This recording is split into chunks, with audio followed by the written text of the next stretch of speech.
So it's a working day for me in New Orleans, and I wanted to show you a beautiful, well, look at me, first of all. Hi, look at the trees.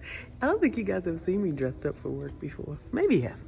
But anyway, I'm at the Hilton, New Orleans Hilton, Riverside, and I wanted to show you this Riverside view. Wow. Okay, maybe I'll, yeah, look at that. Isn't that lovely? So right now I'm in the conference center. We're in the midst of federally employed women. We're in the midst of our annual training conference. This is the logo for this year. And I can't even tell you what the name, what the theme is, but our colors are sand, beige, and red. So all week we're gonna be wearing those colors, except for I think tomorrow it's white for mindfulness, our health awareness day.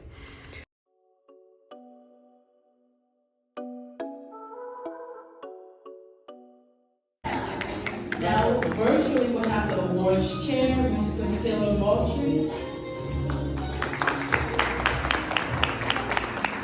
and the bylaws chair, Ms. Dr. Carmela Daniels. Next up, we'll have the communications chair, Ms. Bernice. Good morning and welcome everyone. My name is Kaale Baltimore, your outgoing National Vice President of Training and your 2022 National Training Event Chair.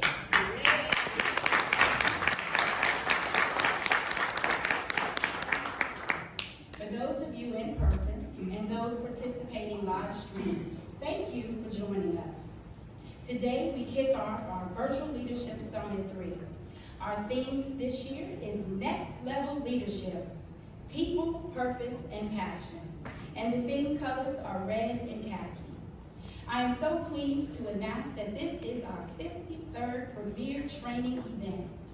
Despite the changes and the challenges brought on by the pandemic, although this training event is primarily virtual, this experience highlights and celebrates Fuse traditions.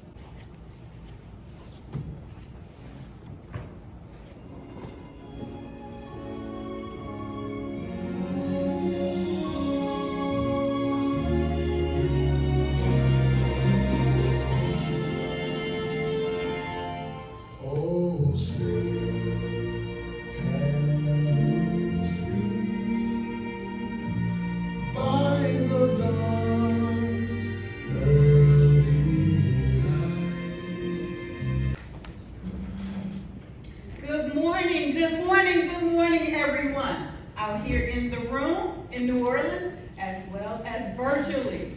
We welcome you to the Virtual Leadership Summit 3. Yay. It's exciting to be federally employed women. And it's something to celebrate. What if you could walk through fire successfully and survive and accomplish a goal?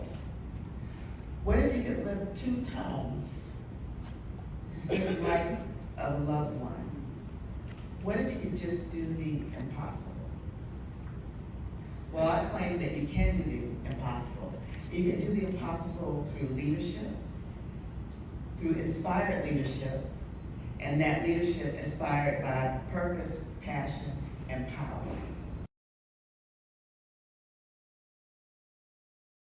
It's very important that you know what you stand for and what your mission will be to communicate to others the importance of becoming a member within the organization. We have operated through unforeseen challenges such as 2 government shutdowns and the COVID-19 pandemic. The only participant in the Day conference. 2. And we're in our session. We're getting ready to talk to chapter presidents for their leadership forum. Here's one of my VPs, Shabiki. Say hi. Shabiki's gonna see herself on YouTube now. Anyway, hopefully I can videotape when I go up there so you guys can see what I'm doing here. One of the things that I do. All right. That we have is our Vice President for Congressional Relations, which is Shabiki Clark. So I yield the floor to her. Welcome, Shabiki.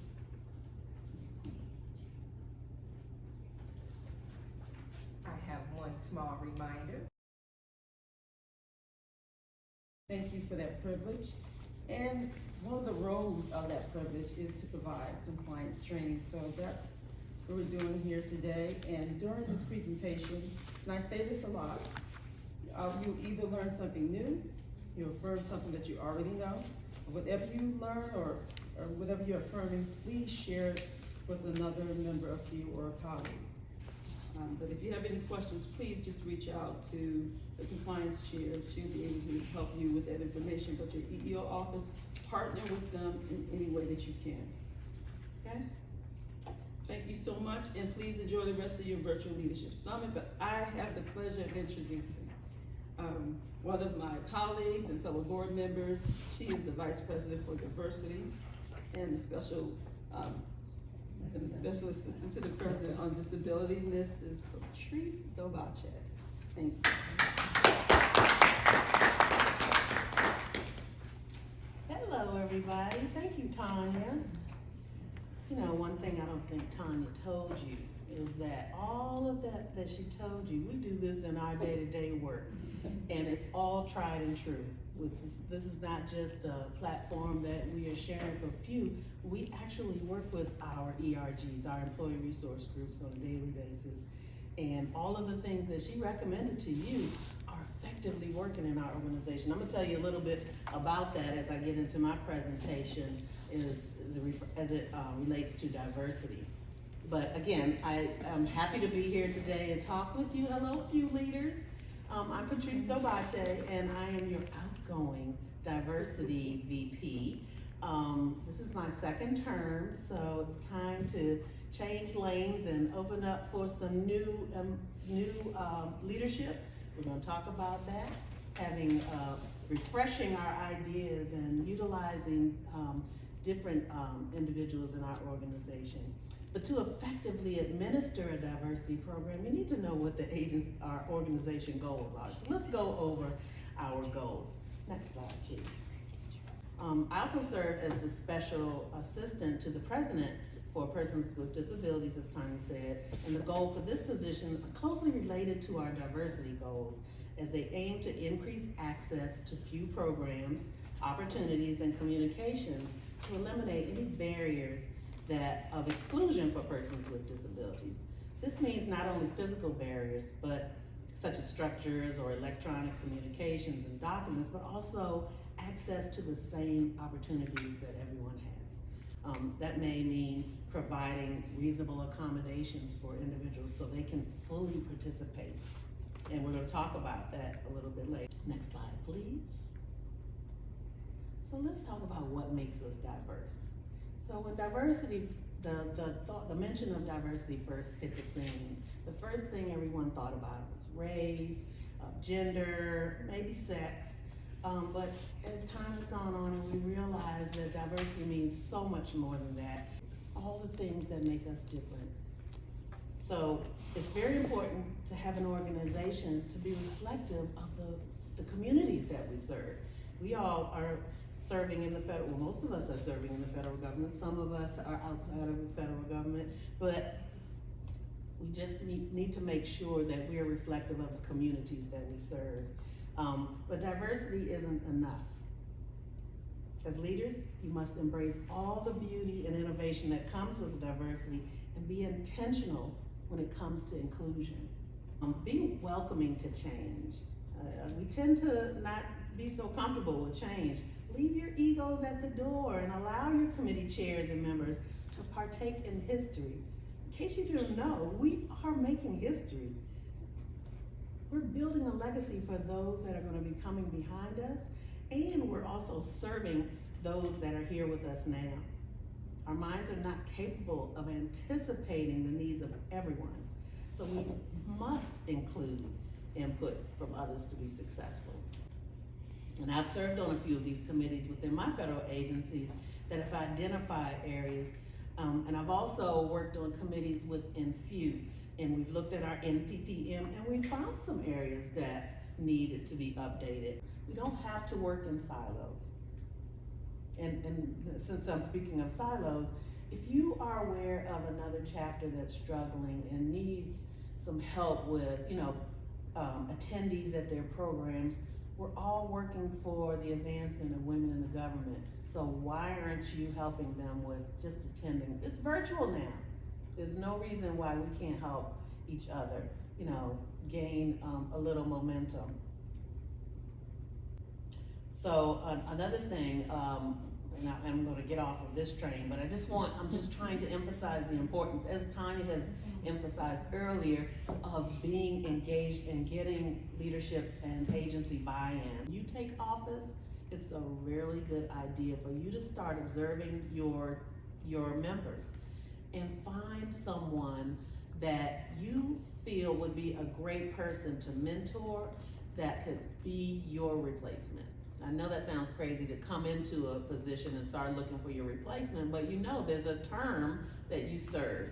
So the generous thing to do for the organization would be to start looking for someone to mentor, but also be open to ideas that they have. It's not all about you only giving the ideas as a leader.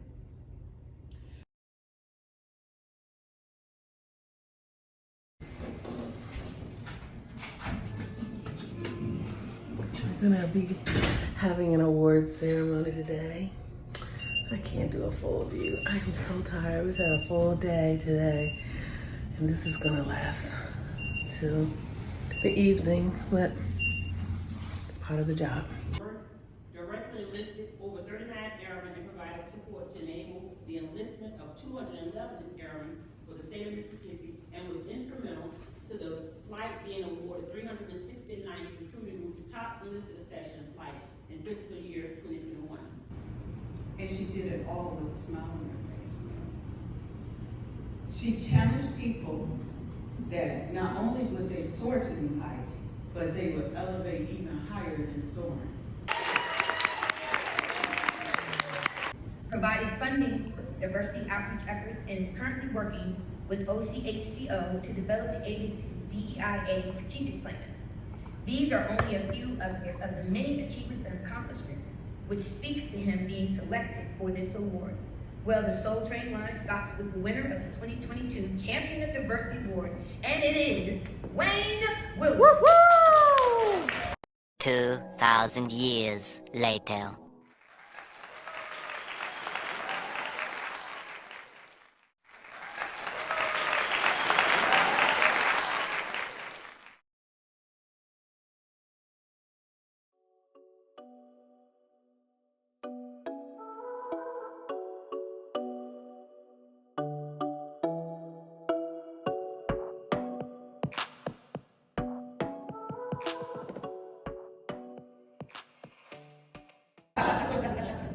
But the world has changed.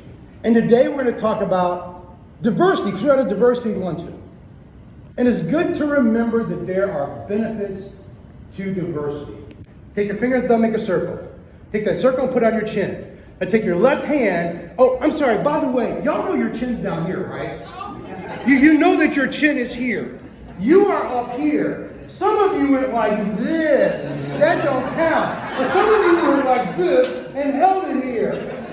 Incoming president, I would highly suggest to you, although I know that you're having conversations about masking and COVID requirement, based on what I just saw, we may need to do some drug testing too.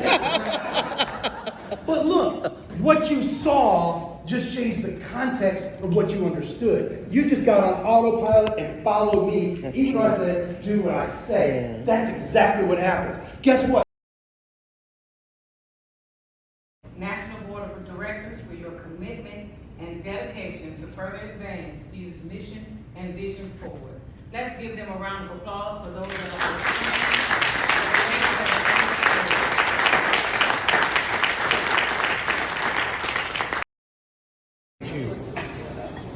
Dang, I smell seafood. That's all I know. Thank you. Your conversation with us. I mean, I really.